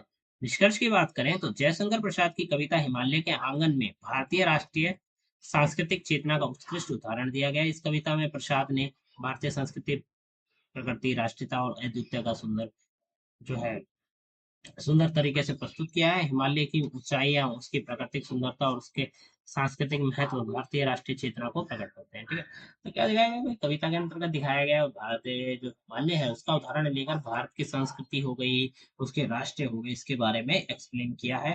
ठीक है, स्वाभिमान, गौरव और एकता के लिए संदेश दिए गए हैं। इस प्रकार हिमालय के आंगन में कविता के माध्यम से जयशंकर प्रसाद भारतीय राष्ट्रीय सांस्कृतिक चेतना को न केवल साहित्य के रूप में प्रस्तुत करते हैं बल्कि जन जन तक पहुंचाने का कार्य भी करते हैं। ठीक है, कविता के माध्यम से केवल ऐसा नहीं है कि भारतीय राष्ट्रीय संस्कृति और उसकी चेतना को ही उन्होंने साहित्य के रूप में प्रस्तुत किया, बल्कि उन्होंने जन जन तक पहुंचाने का भी इसको काम किया। यह कविता भारतीय संस्कृति और राष्ट्रता को एक अमूल्य धरोहर है, जो उनके जो अपनी जड़ों और अपनी संस्कृति के प्रति गौरव और सम्मान का भाव जागृत करती है। ठीक है, तो ये आप पढ़ सकते हैं। बेसिकली ये ऊपर जो चीजें बताई गई थी वही यहाँ पे बताई गई है। मेनली आपको जो पॉइंट्स याद करने हैं वो 6 पॉइंट्स है। भारतीय स्वाभिमान और गौरव हो गया, आध्यात्मिकता का दृष्टिकोण मान लिया गया, ठीक है, राष्ट्रीय एकता और अखंडता के बारे में बताया गया, ठीक है, प्रकृति और संस्कृति का संबंध बताया गया कि भाई किस प्रकार प्रकृति और संस्कृति एक दूसरे से किस प्रकार जुड़ी हुई है, ये बताया गया है। ठीक है, सांस्कृतिक वैभव का चित्रण किया गया है और राष्ट्रीय चेतना का प्रकटीकरण किया गया है। तो ये जो 6 पॉइंट्स है इनको अच्छे से कवर अप करिए। हो सकता है कि ये जो कविता बताई गई है, क्योंकि आपकी बुक में मेनली कविताओं के बारे में पूछा गया है, तो कविता से रिलेटेड कोई भी क्वेश्चन पूछा जा सकता है। ठीक है, तो हिमालय के आंगन में जो जयशंकर प्रसाद की राष्ट्रीय चेतना के बारे में व्यक्त की गई है उसके बारे में आपको अच्छे से जानकारी होनी चाहिए। अब हम बढ़ते हैं अगले क्वेश्चन की तरफ। क्वेश्चन नंबर 4 आता है, जो बीत गई सो बात गई कविता में निहित संदेश को स्पष्ट कीजिए। ठीक है, एक कविता है, जो बीत गई सो बात गई कविता में क्या संदेश दिया गया है, उस संदेश को आपको यहाँ पे स्पष्ट करके बताना है। ये कंप्लीट आपका क्वेश्चन है, तो अब इसके बारे में बात करते हैं। ठीक है, जो बीत गई सो बात गई कविता का संदेश। प्रस्तावना की अगर बात करें तो ये कविता किनके द्वारा लिखी गई है? हरिवंश राय बच्चन की कविता जो बीत गई सो बात गई जीवन की एक महत्वपूर्ण सच्चाई को सरल और प्रभावी ढंग से प्रस्तुत करती है। ठीक है, ये जो कविता है ये जीवन की जो सच्चाई है, ठीक है, उसको किस प्रकार से दिखाती है? सरल मतलब आसान और प्रभावी ढंग से लोगों के सामने प्रस्तुत करती है। ये कविता हमें अतीत के दुखों और कष्टों को भूलकर वर्तमान में जीने की प्रेरणा देती है। इस कविता का मेन मोटिव क्या था कि लोगों को इस प्रकार प्रेरित करना कि अगर उनके अतीत में कोई चीज गुजरी है या फिर हम कहें कोई दुख है, कोई कष्ट है, तो वो उन कष्टों को भूलकर आगे बढ़े और वर्तमान को अपना जिए। इसमें बताया गया कि जीवन में घटित घटनाओं को स्वीकार कर आगे बढ़ना चाहिए और जो बीत गया उसे वापस नहीं लाया जा सकता। ठीक है, इसमें यह बताया गया कि भाई जीवन में जो भी चीजें घटी हैं उनको स्वीकार करो। मान लो कि हाँ वो चीजें घट गई हैं और आपको क्या करना है? आगे बढ़ जाना है, क्योंकि जो बीत गया, एक बार जो चीज हो गई उसको आप कभी भी रिवर्स नहीं कर सकते। ठीक है, ये समय के यहाँ पे बात करी जा रही है और आपके जीवन के आधार पर बात करी जा रही है। मुख्य विचार की बात करें तो कविता का मुख्य संदेश है कि हमें अतीत के दुखों और कष्टों में नहीं फंसा रहना चाहिए। ठीक है, अगर आपके अतीत में कोई कष्ट था या आपके अतीत में कुछ आपके साथ बुरा हुआ, ठीक है, तो देखिए जीवन का ही नाम है कि आपको आगे बढ़ना है। अगर आप पुरानी चीजों को लेकर ही हमेशा बैठे रहेंगे तो शायद आप अपने जीवन के बचे कुचे समय को भी अच्छे प्रकार से नहीं जी पाएंगे। और ये मेनली बहुत लोगों का प्रॉब्लम्स है कि वो अपने जो पास्ट होता है उसको लेकर बैठे हैं। ठीक है? इस कविता का यही बताया गया है कि भाई अतीत के दुखों और कष्टों में फंसा नहीं रहना है, आपको आगे निकल जाना है उन चीजों से। अतीत में क्या हुआ उसे छोड़कर हमें वर्तमान में जीने और भविष्य की ओर देखना चाहिए। ठीक है, क्योंकि अतीत में जो हुआ उसमें तो आप कुछ नहीं कर सकते, आप चेंजेस नहीं कर सकते, उसको रिवर्स नहीं कर सकते। ठीक है, आप अपनी गलती को सुधार नहीं सकते, आपके साथ जो घटना घटी उसको आप ठीक नहीं कर सकते, परंतु आप अपने वर्तमान को अच्छे से जी सकते हैं और अपने भविष्य को और अच्छा बना सकते हैं। ठीक है, तो आपको क्या करना? अतीत में जो हुआ उसे छोड़ दीजिए, वर्तमान और भविष्य का ध्यान रखिए। जब एक सितारा टूटकर गिर जाता है तो आकाश उसे वापस नहीं लाता। इसी तरह हमें अपने जीवन में घटित दुखद घटनाओं को भूलकर आगे बढ़ जाना चाहिए। ठीक है, आकाश में, आसमान में जब भी कोई एक तारा टूटता है और आगे टूट के जमीन पे गिरता है तो आकाश उस तारे को वापसी नहीं ला पाता, क्योंकि वो उसके आप कह सकते हैं कि क्षमता के परे चीज है। ठीक है, तो वापस नहीं लाता। इसी प्रकार आपको क्या करना है? जीवन में जो भी चीजें घटी हैं उसे भूलकर आगे बढ़ जाना चाहिए। आप कविता में कुछ चरण बताए गए हैं, जैसे प्रथम चरण, द्वितीय चरण, तृतीय और चतुर्थ चरण। चरण बताए गए हैं। अब इन चरणों के बारे में बात करते हैं। कविता का मेन मोटिव, ठीक है, यही 4 चरणों में आपको बताया गया है। और मेन मोटिव क्या है कि जो चीजें हो गई उन्हें आप छोड़िए और आगे। प्रथम चरण की बात करें, कविता का जो प्रारंभ है, शुरुआत है, उसमें बताया गया एक सितारे के डूबने से है, एक सितारे के डूबने या फिर एक सितारे के टूट के गिर जाने से है। बच्चन जी कहते हैं कि जीवन में एक सितारा था, ठीक है, वो बहुत प्यारा था, लेकिन वह डूब गया। वह सितारे का डूबना जीवन की किसी महत्वपूर्ण घटना या व्यक्ति के चले जाने का प्रतीक है, ठीक है। क्या बताया गया कि जीवन में एक सितारा था, भी बहुत प्यारा था, परंतु वो डूब गया, ठीक है, लेकिन वो क्या करा, वो डूब गया। अब सितारे को किस प्रकार का प्रतीक माना गया है, किसी घटना का या फिर किसी व्यक्ति का प्रतीक माना गया। हो सकता है कोई व्यक्ति आपके जीवन से चला गया हो, आपके जीवन में कोई घटना घटी हो, ठीक है, तो वो तो एक बार हो गया, वो व्यक्ति चला गया, वो कभी वापसी नहीं आ सकता, वो घटना घट गई, वो कभी वापसी नहीं हो सकती, वो घटना कभी ठीक नहीं की जा सकती। तो बच्चन जी हमें यह सिखाते हैं कि उस डूबे हुए सितारे की याद में दुखी रहने का कोई फायदा नहीं है, लेकिन वह सितारा वापस नहीं आ सकता, ठीक है, मतलब वो सितारा वापस नहीं आ सकता अगर आप दुखी रहते हैं तो भी, और अगर आप अपने जीवन को सुख से जीते हैं तो, ठीक है। कविता का द्वितीय चरण बताता है कि कविता का दूसरा चरण हमें बताता है कि जब एक सितारा टूटता है तो आकाश शोक नहीं बनता, ठीक है, जब भी कोई सितारा से आकाश जमीन पे गिरता है तो आकाश उस चीज का शोक नहीं, इसके बजाय वह अन्य सितारों की ओर देखता है और अपनी सुंदरता बनाए, ठीक है। देखिए सितारों का क्या है कि भाई एक सितारा टूटा, उसके सिवा भी तो और सारे हैं, उन्हें भी तो देखा जा सकता है, ठीक है। तो इसी प्रकार बताया गया है कि अगर आकाश में कोई सितारा टूटता है तो आकाश उस सितारे का टूटने का शोक नहीं करता, तो अन्य बचे हुए सितारे हैं उन्हें देखता है और अपनी सुंदरता को बनाए रखता है। यह हमें सिखाता है कि हमें भी अपने जीवन में आने वाली खुशी और अवसरों को देखना चाहिए, हमें अपने दुखों में डूबे रहने के बजाय आसपास की खुशियां को पहचानना और उन्हें संयोजन करना चाहिए, ठीक है। इसी में बताया गया कि भाई आपके जीवन में जो हो गया, अब आपके जीवन में जो आने वाली खुशियां हैं, आने वाले अच्छे समय हैं, ठीक है, उन चीजों पे ध्यान देना चाहिए, आने वाले अपॉर्चुनिटीज हो गए, अवसर हो गए, इनके ऊपर आपको देखना चाहिए, ना कि उन चीजों पे जो कि ऑलरेडी बीत चुकी है, ठीक है। तीसरे चरण में भी वही चीज का मेन मोटिव है। कविता का तीसरा चरण हमें बताता है कि जो बीत गई सो बात गई, हमें अतीत की, जो बीत गई सो बात गई, वो है कि हमें अतीत की घटनाओं को छोड़कर वर्तमान में जीना चाहिए। काफी लोग होते हैं कि वो अपने अतीत में ही जीते हैं, ठीक है, जिससे वो जीवन में काफी आप कह सकते हैं कि पीछे छूट जाते हैं, ठीक है। तो इस चीज को लोगों को नहीं करना चाहिए, बेसिकली ये सभी के लिए है, ठीक है। कि कविता के माध्यम से बताया गया है कि जो एक बार हो गया वो हो गया, आप उसको कभी ठीक नहीं कर पाएंगे, परंतु हो सकता है कि आपके भविष्य में आपको अच्छे अच्छे अवसर मिले, अच्छी अच्छी खुशियां मिले, परंतु वो खुशियां किस चीज पर निर्भर करती हैं कि आप वर्तमान को जी रहे हैं और भविष्य को देख रहे हैं, ना कि आप अतीत को जी रहे हैं, ठीक है, वर्तमान को जैसे तैसे काट रहे हैं, ठीक है, अतीत में आप जी रहे हैं तो आप वो खुशियां नहीं जी पाएंगे। हम अतीत की घटनाओं को छोड़कर वर्तमान में जीना चाहिए। बच्चन जी कहते हैं कि आकाश में कई तारे टूटे हुए हैं और कई प्यारे सितारे छूटे हैं, लेकिन आकाश ने कभी इनका शोक नहीं मनाया, ठीक है।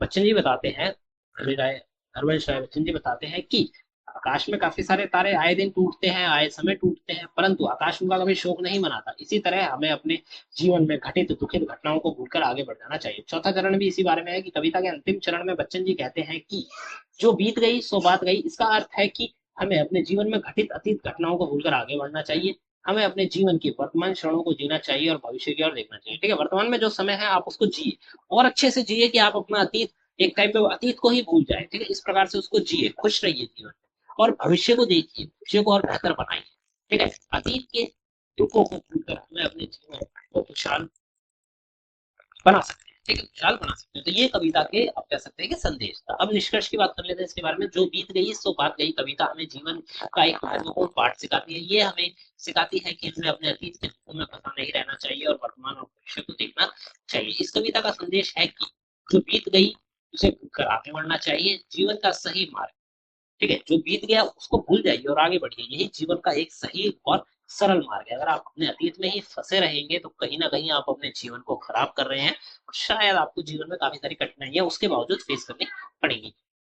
हमें अपने जीवन में घटित खुशियां और अवसरों को देखना चाहिए और अपने जीवन को खुशहाल बनाना चाहिए। इसी प्रकार हरिवंश राय बच्चन जी की यह कविता हमें सिखाती है कि अतीत के दुखों को भूलकर वर्तमान में जीना चाहिए, भविष्य की ओर देखना चाहिए। इस कविता से हम सकारात्मक और आदर्शवादी आशावादिता की ओर प्रेरित करते हैं और हमें सिखाते हैं कि जो बीत गया उसे भूलकर आगे बढ़ना ही जीवन का सही मार्ग है, ठीक है, भविष्य को देखना चाहिए। सबसे इंपॉर्टेंट चीज इस कविता का संदेश क्या है कि भविष्य में जो हो गया उसे भूल जाइए, आगे बढ़िए, क्योंकि वर्तमान में आप जी रहे हैं, आप वर्तमान में खुश होकर जिए और अतीत को भूलकर भविष्य को और अच्छा बनाइए। ठीक है, तो ये था आपका क्वेश्चन नंबर 4 का कंप्लीट आंसर। ठीक है, बात करते हैं इस क्वेश्चन के अथवा वाले पार्ट की। उनको प्रणाम कविता का प्रतिपाद्य लिखिए। ठीक है, कविता है उनको प्रणाम, उस कविता का प्रतिपाद्य क्या है उसको आपको यहाँ पे बताना। उनके प्रणाम कविता का प्रतिपाद्य की बात करते थोड़ा सा परिचय देखें तो उनका परिणाम जो कविता है वो नागार्जुन की प्रसिद्ध कविताओं में से एक है। इस कविता में कवि ने उन लोगों को स्मरण किया जिन्होंने अपने अद्वितीय कार्य और सेवाओं के द्वारा समाज और देश के आत्मप्रिय योगदान अप्रतिम योगदान दिया। ठीक है, नागार्जुन ने ये जो कविता लिखी है, इस कविता के अंतर्गत उन्होंने समाज में देश में वह लोग जिन्होंने अद्वितीय काम किया, समाज के लिए सेवाएं की हैं, समाज को सेवाएं प्रदान की है, उनको याद किया है। ठीक है, और उनके योगदान को याद किया है। नागार्जुन की इस कविता में उनके प्रति गहरी श्रद्धा और भावना प्रकट की गई है। प्रतिपाद्य की बात करें तो उनको प्रणाम कविता में नागार्जुन ने उन लोगों की मेहनता और सेवाओं को कार्यात्मकता के रूप में प्रस्तुत किया जो अपने कार्यों के लिए प्रसिद्ध नहीं हुए, लेकिन उनके कार्य अत्यंत महत्वपूर्ण और मूल्यवान थे। ठीक, अब देखिए इसमें नागार्जुन ने उन लोगों को याद किया जिन्होंने समाज के लिए कार्य किया, परंतु उनके जो द्वारा किए गए कार्य काफी ज्यादा प्रसिद्ध नहीं हुए। ठीक है, आप कह सकते हैं कि फेमस नहीं हुए, वो लोगों का नाम नहीं आया, परंतु फिर भी उनके द्वारा कार्य किए गए कार्य महत्वपूर्ण है, अत्यंत महत्वपूर्ण है और अत्यंत मूल्यवान है। ठीक है, यह कविता हमें उन अनाम नायकों की याद दिलाती है जो समाज की सेवा में लगे रहे और कार्यों का प्रचार प्रसार नहीं किया। ठीक है, ऐसे लोग जिन्होंने अपने कार्य तो किया परंतु उसका प्रचार प्रसार नहीं किया, बहुत ज्यादा लोगों को बताया नहीं, फैलाया नहीं, बस उन्होंने उनको जो काम करना था उन्होंने वो काम किया और उनके द्वारा किया गया काम समाज में बहुत ज्यादा इंपॉर्टेंट रोल प्ले किया। ठीक है, भावार्थ की अगर हम बात करें भावार्थ की, तो कवि ने उन महान आत्माओं को नमन किया है, मतलब नमस्कार किया है, जिन्होंने निस्वार्थ बिना किसी स्वार्थ भाव के अपने कर्तव्यों का पालन किया, जो भी उनके कर्तव्य थे उन कर्तव्यों का पालन किया और समाज की सेवा की है। ये वे लोग हैं जिनकी सेवाएं अतुलनीय थी, फिर भी वे विज्ञापन और प्रचार से दूर रहे। ठीक है, ये वे लोग हैं जिनके द्वारा की गई जो सेवाएं हैं उनकी तुलना नहीं की जा सकती, परंतु फिर भी उन लोगों ने इस चीज का विज्ञापन नहीं किया, लोगों तक बताया नहीं, बातों को फैलाया नहीं, केवल उन्होंने अपना काम किया जो कि उनके द्वारा की गई सेवा थी। उनकी सेवाओं का कोई प्रचार नहीं हुआ, लेकिन उनकी उपयोगिता और महत्वता काम नहीं आका जा सकता। ठीक है, उनके द्वारा किए गए काम, उनके द्वारा किए गए दिए गए योगदान को हम कम नहीं आंक सकते। कविता की ये पंक्तियां उनके सेवकों की महत्ता को और भी स्पष्ट करती है, जिनकी सेवा अतुलनीय है, विज्ञापन से दूर है, प्रतिकूल परिस्थितियों में जिनके कर दिए मनोरथ चूर चूर। ठीक है, प्रतिकूल परिस्थितियों में जिनके कर दिए मनोरथ चूर चूर, ये आप कह सकते हैं कि ये जो लाइन है, ठीक है, ये लाइन उनकी महत्ता को स्पष्ट रूप से बताती है। लाइन क्या है? जिनकी सेवाएं अतुलनीय पर विज्ञापन से रहे दूर, प्रतिकूल परिस्थितियों में जिनके कर दिए मनोरथ चूर चूर।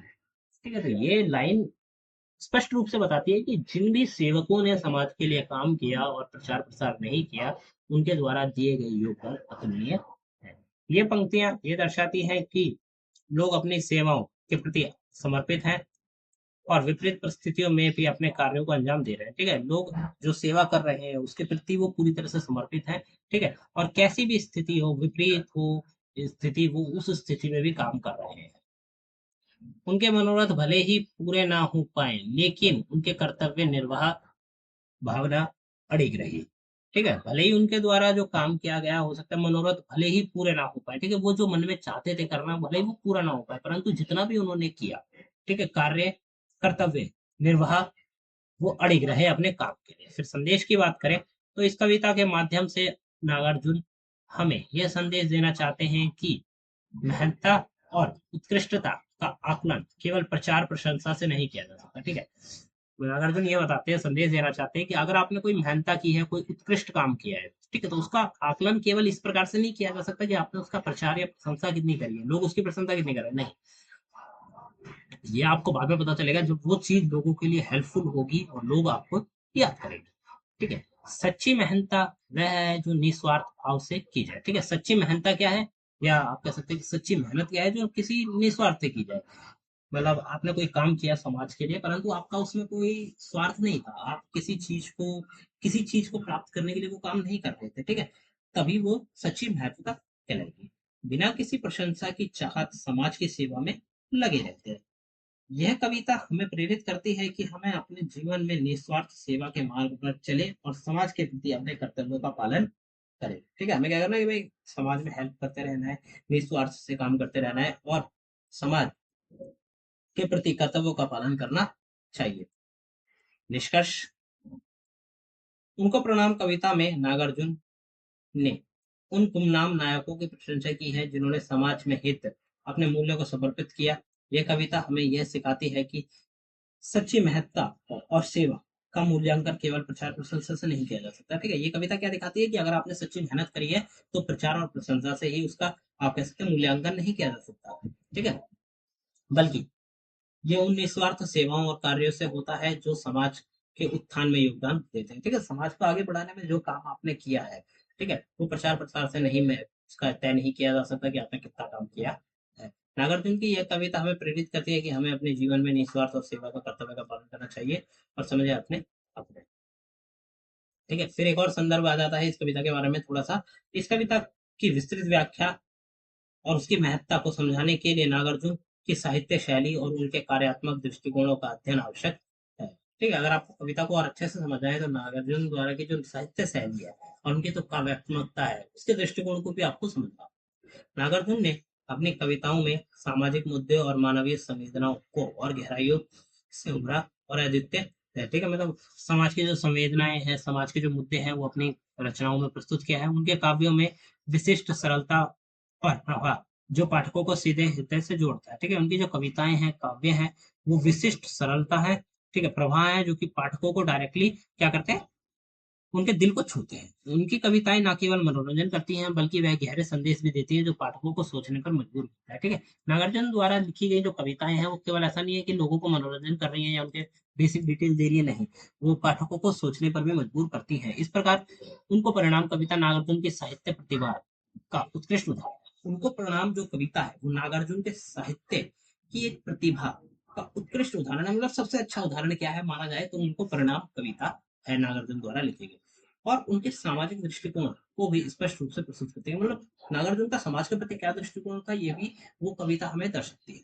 ये कविता हमें सिखाती है कि सच्ची महत्ता और उत्कृष्टता का मूल्यांकन केवल बाहरी मानदंडों से नहीं किया जा सकता। ये कविता क्या दिखाती है, क्या सच्ची महत्ता, अगर आपने सच्चे मन से कोई काम किया है समाज के लिए, ठीक है, उसकी उत्कृष्टता का मूल्यांकन ये नहीं, मतलब आप कह सकते हैं कि नाप नहीं सकते कि आपने कितनी मदद करी है केवल मानदंडों से। ठीक है, बल्कि उन निस्वार्थ कार्यों और सेवाओं में निहित है जो समाज के उत्थान में योगदान देते हैं। निष्कर्ष की बात करें, कविता उनको प्रणाम, जो कविता है उनको प्रणाम हमें ये प्रेरणा देती है कि हमें अपने जीवन में निस्वार्थ कार्य का पालन करना चाहिए और मार्ग का पालन करना चाहिए, निस्वार्थ सेवा और कर्तव्य पालन का मार्ग जो पर चलना चाहिए। ठीक है, आपको सब काम किसी स्वार्थ बिना किसी स्वार्थ का करना चाहिए और आपके जो कर्तव्य है उन कर्तव्यों का पालन करना चाहिए। नागार्जुन की यह रचना हमें उन गुमनाम नायकों की याद दिलाती है, उनकी सेवाओं का अद्वितीय और जिनको समाज में जीवन में समर्पित किया था। ठीक है, ऐसे लोग जिनका नाम आप कह सकते हैं कि फेमस नहीं हुआ, जिनका नाम लोगों के आगे नहीं आया, परंतु फिर भी उन्होंने समाज के लिए बहुत बड़े स्तर पर काम किया है,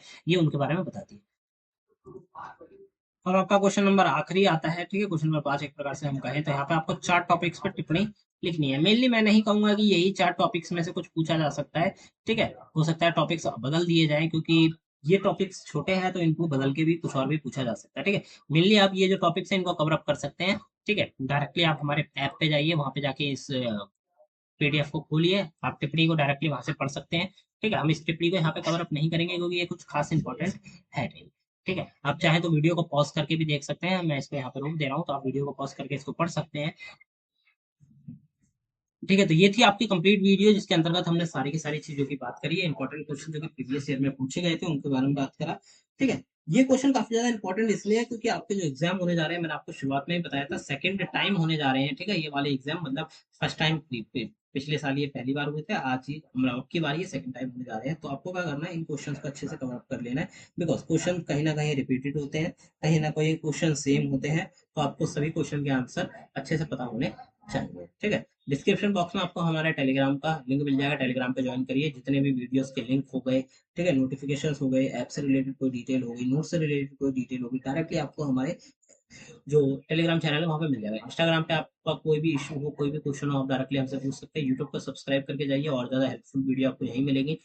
सब्जेक्ट के नोट्स अभी अवेलेबल नहीं है, जैसे ही अवेलेबल होंगे हम आपको बता देंगे, ठीक है। साथ के साथ ये जो पीडीएफ आप पढ़ रहे हैं, ये पीडीएफ आपको केवल केवल हमारे app the learners community tool पे देखने को मिलेगी, जो कि ये है, ठीक है।